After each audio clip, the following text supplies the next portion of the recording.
And welcome back to my channel. My name is TiffaniDanee, and today we are jumping into the top 5 fragrances that you need this spring and summer. So, all right, starting in at the #1 spot of the fragrances that you need for spring summer is Tom Ford's Soleil Blanc. So I love this fragrance. So this one, I actually leave it in its little box because I love the packaging. Isn't the packaging so nice? Who cares about the packaging? Let's talk about the scents. So Soleil Blanc is very unisex. To me, it's very warm. I think about wearing this like on vacation. It's a super vacation scent, so very beachy, very warm. When you think about your skin being heat up from the sun, this becomes like a really sumptuous skin scent. So some of the notes in it are coconut, amber, a soft woody note, and also to me it's very, if I didn't mention before, it's very unisex, but it is very luxe. And so when I think of this, I think of like linen, I think of white dresses, I think of, you know, a nice vacation hat, oversized sunglasses. Again, you're hopping on and off the boat, going to a nice dinner when you're out on the vacation. But I think this is a really good one to have in your fragrance library or your fragrance wardrobe.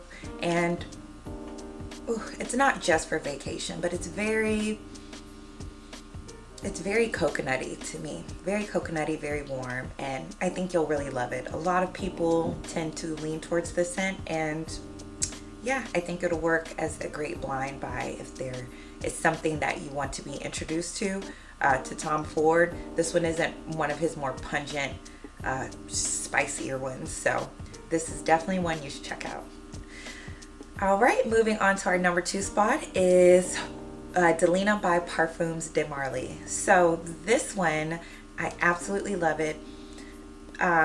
This is going to be the complete opposite from our #1 spot, and this one is very feminine, very sweet and bubbly and bright, and just perfect for brunch, perfect for just a very pretty flowy dress. So the notes in Parfums de Marly's Delina is lychee, rhubarb, bergamot, peony, musk, and vanilla. So one of the things I noticed with fragrances that are feminine, anything that has vanilla and musk, I think works on so many different skin types. I think they give you a very good base. And then this one on top of it, it just added those very fruity notes, and it makes it very feminine. This one is actually, I do not like roller balls. I actually like the spray. So this is a spray.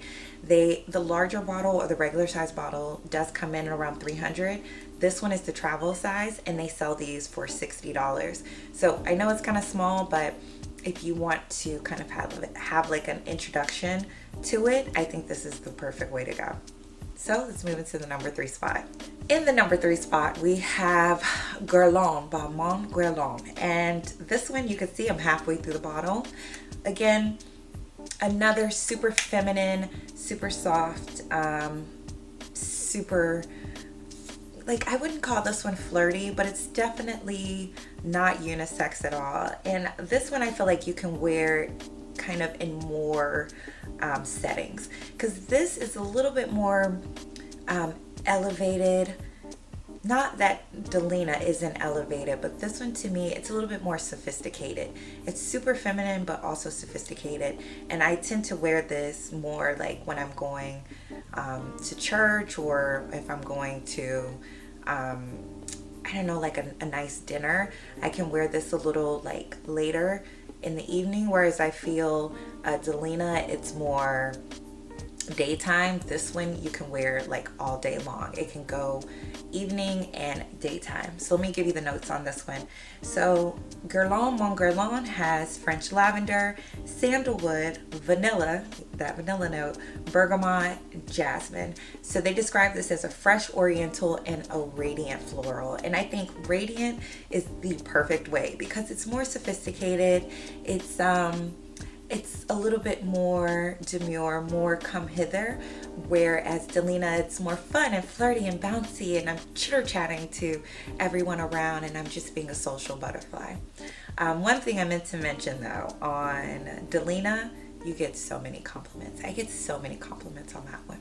I get compliments on all of those, but Delina, she's that girl. Let's move on to the number 4 spot. Number 4 spot, we have Jo Malone, Wood Sage and Sea Salt. And this one has been around for a while. I feel like a lot of people are familiar with this scent. But this one, again, it's another unisex. I think this is such a good scent when you just want to not be super feminine. You want to smell good. You want to smell clean. You want to smell like you got fresh out of the shower, like you just washed your hair again, but it's just very clean and it's not super girly.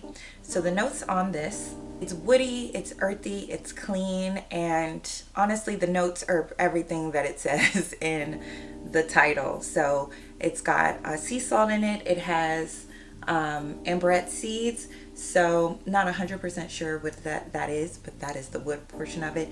And then the base note is sage, so very aromatic, very earthy, and just a natural depth to it. So with wood sage and sea salt, and with a lot of Jo Malone fragrances, they're really great for layering.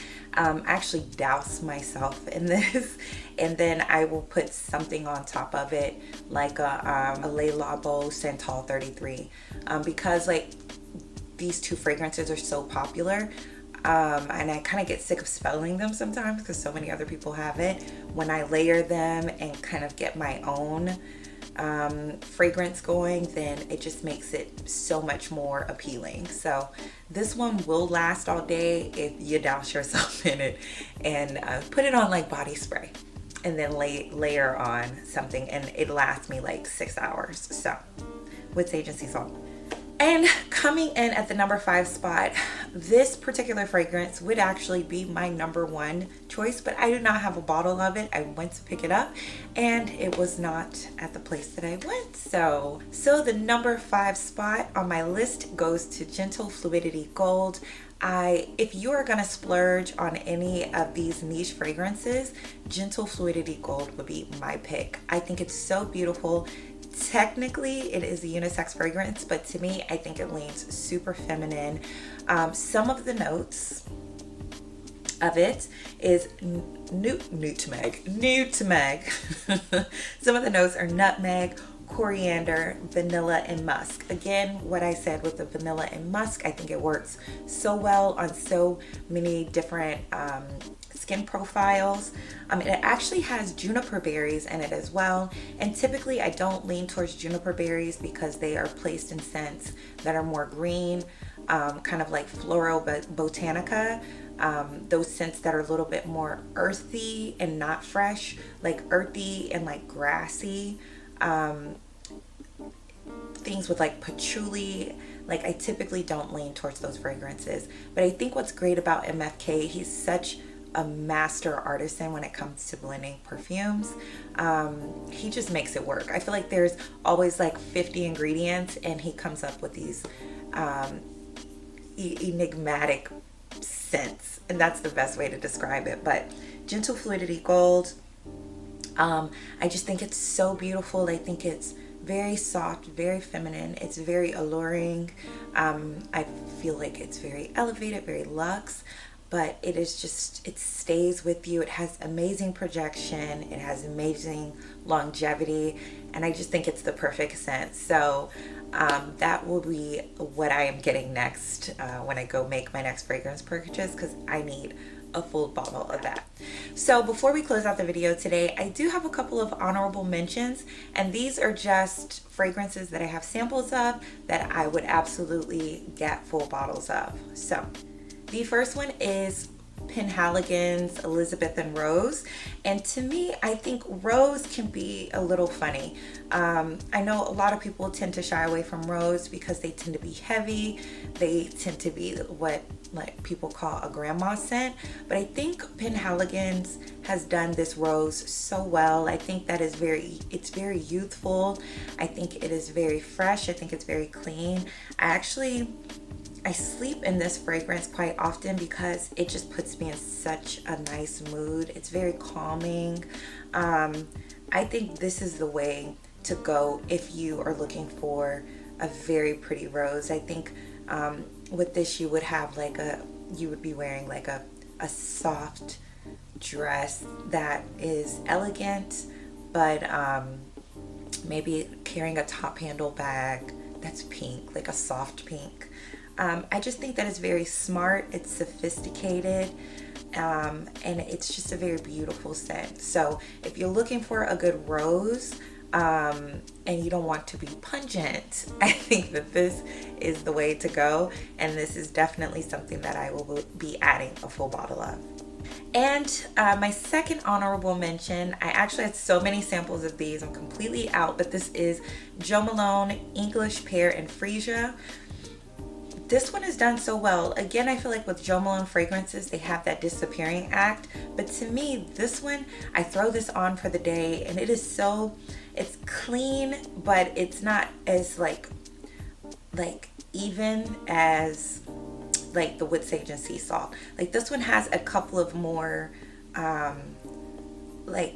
notes that pack a punch, like, and I think it's the juiciness of the pear, and the freesia just makes it bright and more round. I can't wait to get a full bottle of this. This one I douse as well, but not as much as Wood Sage and Sea Salt, because it has those other notes. It's amber, it's patchouli, and it's woods. So again, I kind of talked about patchouli. It's something that I shy away from because it typically, to me, I feel like if they get in fragrances that are more spicy, that lean towards like incense, and I don't really like the incense smell. I think it's a little too heavy, too smoky for me, but it works really well in this one. So definitely not a blind buy, but something that I think that you should take a chance at smelling and like putting on your skin just to see how it works. I actually think it would be very great with a color like this that I'm wearing today. So those are my top picks. These are the ones that I think that you must try at least, even if you don't want to add them in your fragrance library just yet, because fragrances are super personal, but I think it's so helpful when people kind of tell you like what works for you, kind of things that has worked for them, and maybe some things to avoid. So tell me what you think of my fragrance picks. Would love to know what some of your favorites are, because I'm continuously building out my fragrance library. But if you enjoyed what we talked about here today, make sure you give this video a big thumbs up and subscribe to the channel if you haven't already. And then if you want to hear more about fragrances, I've linked a great video here that you should check out. So I will see you in the next one. Again, this is TiffaniDanee, and you have a wonderful day. Bye.